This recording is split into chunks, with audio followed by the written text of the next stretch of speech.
I just opened up with the manager and I said, hey, if you're willing to give me just 3 minutes to explain the documents and the role that we play so that you can help gain a customer, I would really appreciate it. Hey, I'm Jeremy with Northwest, and today we're sitting back down with Naomi, our client experience manager.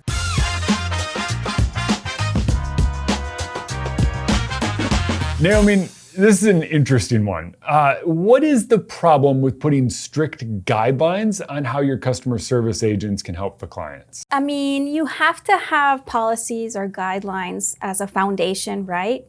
Especially in a business, for example, like ours, where there's a thin line between legal advice and just helping the customer. However, it's really important to also have your customer service team that represents you and your company and you on the phone, basically, be able to have the freedom to also make a judgment call, right? Like, policies are there for a reason, but every single customer interaction is a different story. And so if you've called customer service where they're sticking so much to the black and white that you get frustrated because you're just needing help on something sometimes really simple, and they just won't do it because it's not part of the policy. And you know they know the answer. I know, they do, but they're not allowed to say it or whatever the rule is for those people. And so as you're growing your business with a customer service team, like, to have that freedom of being able to do a judgment call, the policies are there for a reason as a foundation, but there has to be some wiggle room for particular instances where the customer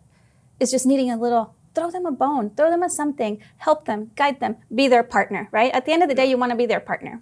So have you ever taken that little step into the gray area yourself and had a pretty rewarding outcome? I can think of a customer calling one day, and they were calling from the bank. They were there to open their business bank account, right? Yeah. But they are freaking out. They are very scared. They're very confused. And all the customer was telling me over the phone was, the bank is telling me that you own my business, not me. And I'm here to open a bank account. And I took time out of my day to do this. And I'm thinking, well, we help form businesses. How can I help this guy, right? Yeah. Like, how can I help him? But I mean, if I'm following policy, we help you form your business. Yeah, right? we did that part. And so I just said, okay, what documents did you bring? And he started explaining the documents that he brought to the bank. And I was like, okay. So I was trying to explain to the customer, that one is the initial resolution. That one is the operating agreement. That one is the articles of organization, right? All this new nomenclature for the customer. He was just kind of repeating it back to the teller. But at this point, the teller was like, yeah, like, no, I'm done. Yeah, right? Like, same policies. They're like, Yeah. mm-mm. And the customer is trying to say, like, no, but I do own my business. They're telling me I do own my business. And so I was like, okay, so listen. I can talk to the teller, right? Because I could tell that the customer was just repeating the information, but they're still, it's new. And I sound sure, because I talk about this all day. And so they were like, okay.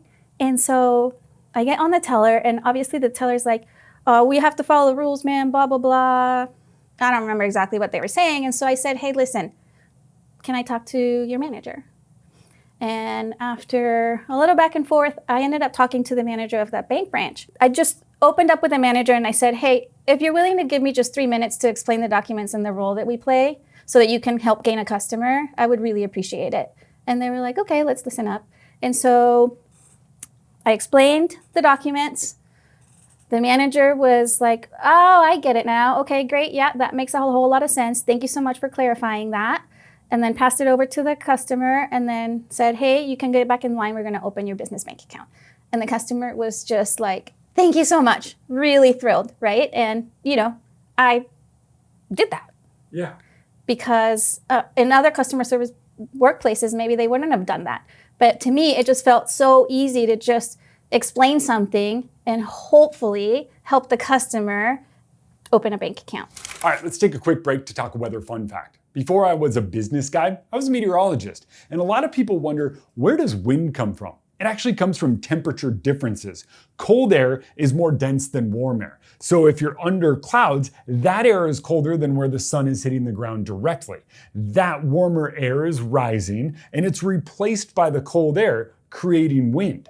This actually happens on a much larger scale as well. The sun hits the earth, but it's colder at either of the poles while the equator warms up. That difference creates global trade winds.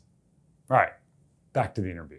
So if somebody else is trying to reach that level of customer service, how are they going to get there with their team? What kind of principles do they establish at the beginning? I think it's going back to the principles and the policies are there for a reason. There is a foundation there, but you always also have to give your customer service people that ownership of, you own this too in some ways, and have a good judgment call. If it's something that you can continue to partner up with the customer with, even if it's a little bit outside of that black and white line, but it's going to help the customer gain more confidence and feel like you're their partner and you're there to support them, not just to do a transaction, that's super important. And if you give that ownership, then as a customer service rep, I'll feel like, oh, I can make that judgment call. Not all of them are going to be perfect, but it's okay. You talk through them and you continue to learn and build on that. Love it. Naomi, thank you so much for taking the time to talk to us today. If you found this useful, hit subscribe. And if you'd like to see anything, seriously, we have a building full of experts around here and I can ask them any question you may have. Leave that question down in the comments below.